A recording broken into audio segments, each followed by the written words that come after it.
gihe intambara isakuza imbunda ziremereye zirasa, abasirikare biruka ku rugamba, hari undi uba wicaye wenyine yihishe atuje, amaso yari ku karasisi k'imbunda ari kure aho utamwibwira rwose. Iyo ubundi mu mvugo ya gihanga abahanga mu gucura amagambo bamwise sniper. Sniper ni izina ritera ubwoba mu mateka y'intambara kuva mu ntambara ya mbere y'isi kugeza ku rugamba rw'iki gihe. Sniper yabaye ijisho n'isasu ridateguza. Mu ntambara ya mbere y'isi intwaro za sniper zatangiye gukoreshwa. Ingabo z'Abadage n'Abongereza zashyizeho abasirikare bitoza kurasa mu ntera ndende. Simo Haiha, umugabo wo muri Finland, yakoze amateka adasanzwe mu ntambara yitwa Winter War, aho yarashe abasirikare barenga 500 mu mezi make cyane, hatarigeze akoresha optics. Uyu rero yiswe n'abantu benshi The White Death. Mu ntambara ya Vietnam, sniper w'umunyamerika Carlos Hathcock yabaye umugani kubera ubushobozi bwo kurasa mu ntera idasanzwe no kwisha bitangaje. Imbunda ya sniper si imbunda isanzwe, ni igikoresho cy'ubugenge cyakozwe ngo gikore igihamya kugira ngo isasu rimwe ryihishe mu mutuzo rigira icyo rihindura mu mateka y'intambara. Uyu munsi twivugire kuri sniper n'ibigwi by'abamudahusha.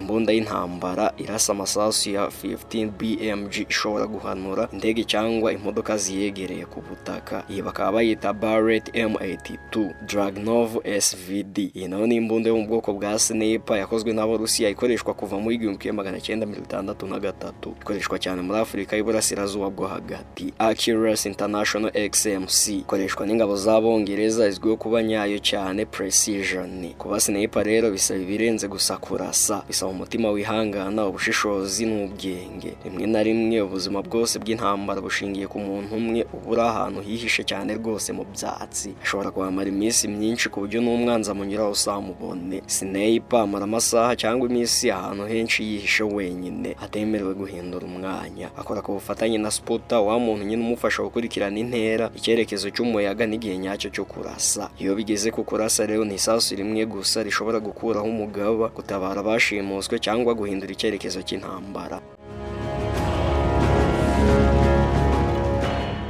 Intambara z'iki gihe sniper ni intwaro y'ubwenge, so guhitana gusa ahubwo no gutera ubwoba, gupfukirana umwanzi no kurinda ingabo. Mu ntambara ya Iraq na Afghanistan abasirikari ba sniper bakoze ibikorwa by'ibanga mu kwica abayobozi ba Al-Qaeda na Taliban. Chris Kyle wamenyekanye nka American Sniper yabaye umwe mu barashi bamamaye cyane mu mateka y'igisirikare cya Amerika, byemezwa ko yishe abarenga 160 bose. Mu bihugu byinshi bya Afurika sniper bakomeje gukoreshwa nk'inzego z'umutekano mu bikorwa byihariye, ariko kuba sniper gusa si ugutsinda gusa, ni ukugendana umutwaro w'ibyo wakoze, ni uguhitamo ubaho n'upfa. Ubyumva uri wenyine mu mutuzo utavugwa. Abenshi rero muri abo bakora ako kazi bakunze kurwara indwara yitwa PTSD, Post Traumatic Stress Disorder, kubera ingaruka zo kubona no gukora ibintu bikomeye cyane. Inkuru nyinshi zigaragaza ubuzima bugoye baba babayemo nyuma yo kuva ku rugamba. Mu rugamba amasasu arasa ku bwinshi, aho niho intambara itegerezwa ko umuntu umwe ari we y'icyerekezo akayihana umwanzuro wayo. Sniper nta rusaku, nta guhunga,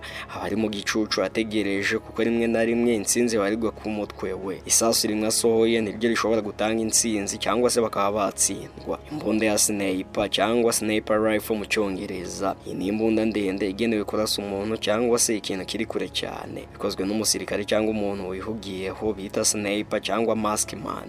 Imbunda za sniper zatangiye gutezwa imbere cyane mu buryo bugezweho mu kinyejana cya 19, ariko inkomoko y'iki gitekerezo iracyakomeye cyane, igaruka mu bihe bya kera. Mu ntambara za kera byagaragaye ko hari abasirikare bashobora kurasa kure neza kurusha abandi, bakajya bahabwa imbunda zihariye. Ibi byatangiye kugaragara cyane mu kinyejana cya 18. Ijambo sniper ryaturutse ku Bongereza mu kinyejana cya 18, rikomoka ku mvugo yo guhiga inyoni bita snipe, zari zigoye cyane kuzirasa. Mu ntambara y'Abongereza n'Abanyamerika mu 1775 kugera mu 1783 hagaragaye abasirikare barasaga kure neza cyane kurusha abandi, bakica abayobozi b'abanzi. Mu ntambara ya Napoleon mu Bufaransa abasirikare barashishikarizwaga cyane gukoresha imbunda ndende zifite scope zo kureba kure. Mu ntambara ya mbere y'isi mu 1914 kugeza mu 1918 imbunda za sniper zatangiye guhabwa imbaraga mu ngabo z'Abadage n'Abongereza bakoresha telescopic sights. Mu ntambara ya kabiri y'isi nabwo mu 1939 kugeza mu 1945 hakozwe imbunda za sniper sniper zigezweho nka Mosin na Ganti y'abasoviete, Kar 98K y'abadage ndetse yo na Springfield M1903 y'abanyamerika zifite ubuhanga bwo kurasa kure cyane kandi neza. Nyuma y'intambara iterambere ry'imbunda za sniper ryarakomeje, hakozwe imbunda zifite precision nyinshi, optics zigezweho na suppressors zo gutuma urusaku rutumvikana cyane. Urugero ni nka Barrett M82 ikoreshwa na Amerika, ishobora kurasa mu ntera ndende rwose. Ubu rero imbunda za sniper zikoreshwa cyane mu ntambara, mu butasi no mu kurwanya iterabwoba. Zifite ubushobozi bwo kurasa umuntu uri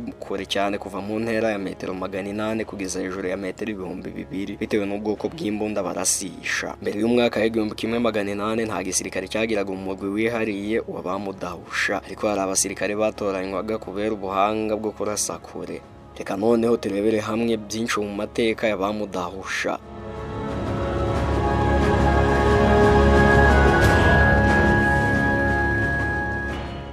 Mbere y'umwaka wa 1800 nta gisirikare cyagiraga umugwi wihariye w'abamudahusha, ariko hari abasirikare batoranywaga kubera ubuhanga mu kurasa kure cyane cyane mu ntambara z'i Burayi. Aba rero nibo baje kuba intangiriro y'abamudahusha b'iki gihe. Mu ntambara y'ubwigenge ya Amerika, abarashe b'abanyamerika barimo nka Daniel Morgan's Riflemen bakoreshaga imbunda ndende zarasaga kure, bagahitana abayobozi b'abasirikare b'Abongereza mu ibanga rikomeye. Ibi byatangiye guhindura uburyo bwo kurwana ku rugamba. Mu Bufaransa no mu Bwongereza hari amatsinda yihariye y'abarashi bamenyekanye nka Green Jackets mu Bwongereza, bifashishwaga cyane mu gutera abasirikare imbere cyangwa se gutega abanzi uduco. Mu ntambara ya mbere y'isi mu 1914 kugeza mu 1918 niho ba snipers batangiye gukoreshwa nk'igisubizo gikomeye mu ntambara. Aho Abadage n'Abongereza bubatse amanama trenches, aho bamudahusha barasaga abanzi bari mu masangano. Abadage bakoreshaga imbunda nka Gewehr 98 ifite Presco. Abongereza nabo rero batangije imyitozo yihariye yo kurasa mu ntera ndende. Iyi rero mu ntambara ya kabiri y'isi mu 1939 kugeza mu 1945,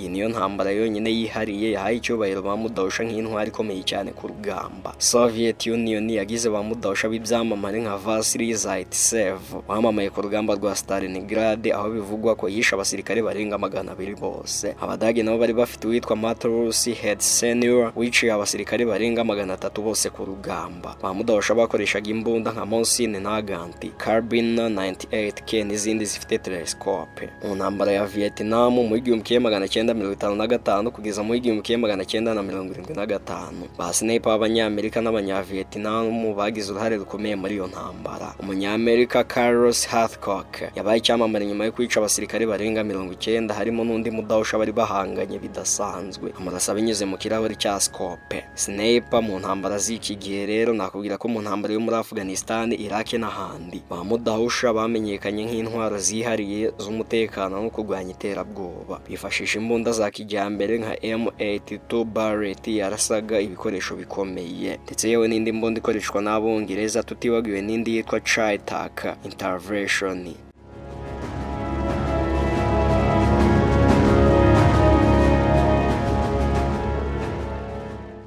Benshi muri ba sniper babaye ibyamamare mu mateka y'isi kubera nyine gukoresha iyi ntwaro kandi bakayikoresha mu gihe cya nyacyo bagahindura icyerekezo cy'intambara. Simo Haiha, uyu niwe wa mbere akaba umunyafinilande, niwe mudahusha ufite amateka yo kwica abantu benshi ku rugamba, aho yishe abasirikare barenga 500 bari bahanganye mu mezi 3 y'intambara y'Uburusiya na Finlande yiswe Winter War. Vladimir Parvichenko muri Soviet Union ni umugore waharaniye igisirikare cya Leta Zunze Ubumwe z'Abasovieti, aho yishe abasirikare barenga 309 bari bahanganye nawe. Chris Kyle, uyu ni umunyamerika, azwi nka mudahusha wahize abandi mu gisirikare cya Amerika, aho yishe abarwanyi barenga 160 bose, anandikwaho igitabo cyitwa American Sniper. Ba mudahusha rero burya ngo bafite ubumenyi mu mibare ndetse no mu miterere y'ikirere, kwihisha no kwihangana igihe cy'ikirere, ubushobozi bwo kwibanda ku ntego igihe kirekire, kugendera ku bipimo bikomeye n'ikinyabupfura kidasanzwe kurusha abandi bose.